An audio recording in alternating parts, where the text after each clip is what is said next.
ধর্ষকের মৃত্যুর আগে ধর্ষী তাকে মৃত্যুবরণ করতে হয়। এটা হচ্ছে আমাদের সোনার বাংলাদেশ। একজন ধর্ষকের জীবনের মূল্যটা এত বেশি যে তাকে ফাঁসির মঞ্চে দাঁড় করা যাবে না। আমরা বাংলাদেশে কয়জন ধর্ষকের নাম জানি যাকে কঠোর থেকে কঠোরতম শাস্তি দেওয়া হয়েছে, যাকে ফাঁসির মঞ্চে দাঁড় করা হয়েছে? আমরা কি আদৌ কেউ জানি? জানি না। অথচ আমরা কতগুলো যারা যারা ধর্ষিত হয়েছে তাদের নাম জানি। অনেক বড় এই লিস্ট, আসলে অনেক বড়, বলে শেষ করা যাবে না। কুমিল্লার তনু, মাগুরার আসিয়া, 2 দিন আগেও কিশোরগঞ্জে 8ম শ্রেণীর একটি ছাত্রীকে বাসা থেকে তুলে নিয়ে ধর্ষণ করা হচ্ছে। বাবার হাতে মেয়ে ধর্ষিত হচ্ছে, ভাইয়ের হাতে বোন ধর্ষিত হচ্ছে। আমরা আসলে নিরাপদটা কোথায়? আমার মনে হচ্ছে আমরা যেন আইয়ামে জাহিলিয়া যুগে চলে গিয়েছি। মাঝে মধ্যে মনে হয় এর থেকেও খারাপ সময় আছি আমরা, কারণ ওই যুগে মেয়েরা অ্যাটলিস্ট সম্মান নিয়ে মৃত্যুবরণ করতে পারতো। জন্মের পরপর জ্যান্ত মাটিতে পুঁতে দেওয়া হতো, আর আমাদের ধর্ষণ করে নির্মমভাবে তারপর মৃত্যুবরণ করতে হচ্ছে। যদি সরকার আমাদের ওই নিরাপত্তা নাই দিতে পারে, তাহলে সরকারের কাছে আমাদের অনুরোধ, আমাদের জ্যান্ত মাটিতে পুঁতে দেখ। আমরা বেঁচে থাকতে চাই না, আমরা সম্মান নিয়ে মৃত্যুবরণ করতে চাই। আমরা এই দেশে থাকতে চাই না যে এই দেশে আমাদের কোনো নিরাপত্তা নেই, যে এই দেশে রাস্তা দিয়ে হাঁটলে আমাদের মধ্যে একটা আতঙ্ক কাজ করে, কখন কি না কি হয়ে যায়।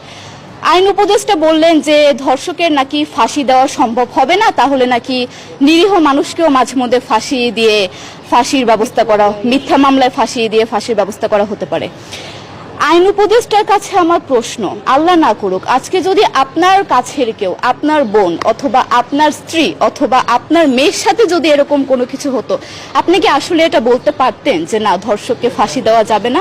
কোনোদিনও পারতেন না। আপনি সবার আগে তার ফাঁসির ব্যবস্থা করতেন, সম্ভব হলে নিজের হাতে মেরে ফেলতেন। তাহলে আমাদের বেলায় কেন এত বৈষম্য? আমরা কি দোষ করেছি? আমরা কি নারী না?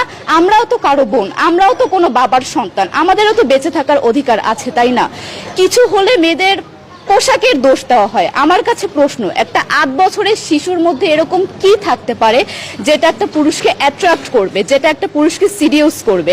সেরকম হলে আসলে ধর্ষণ করা হতো সবসময় প্রাপ্তবয়স্ক মহিলাকে। কিন্তু আমরা আসলে পরিসংখ্যান গবেষণা করলে দেখতে পারি যে ধর্ষক সবচেয়ে বেশি করা হচ্ছে শিশুদেরকে, কিশোরীদের সবচেয়ে বেশি ধর্ষণ করা হচ্ছে।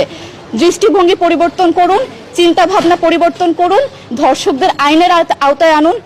যদি আইন উপদেষ্টা অথবা প্রশাসন যদি ধর্ষকদের শাস্তির ব্যবস্থা না করতে পারে, আমাদের হাতে তুলে দেন, আমরা নিজেদের হাতে শাস্তি দিয়ে দিতে পারবো। এই সাহস আমাদের মধ্যে আছে। বেঁচে থাকার জন্য আমাদের যতটা কঠিন হতে হবে, আমরা কঠিন হওয়ার জন্য প্রস্তুত আছি। আমরা ফাঁসি চাই, ধর্ষকদের কঠোর থেকে কঠোরতম শাস্তি চাই।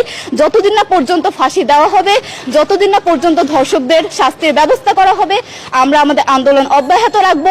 দরকার হলে আমরা শিক্ষা প্রতিষ্ঠান বন্ধ করে দিব, তবুও আমরা থামবো না। এটাই আমাদের দাবি।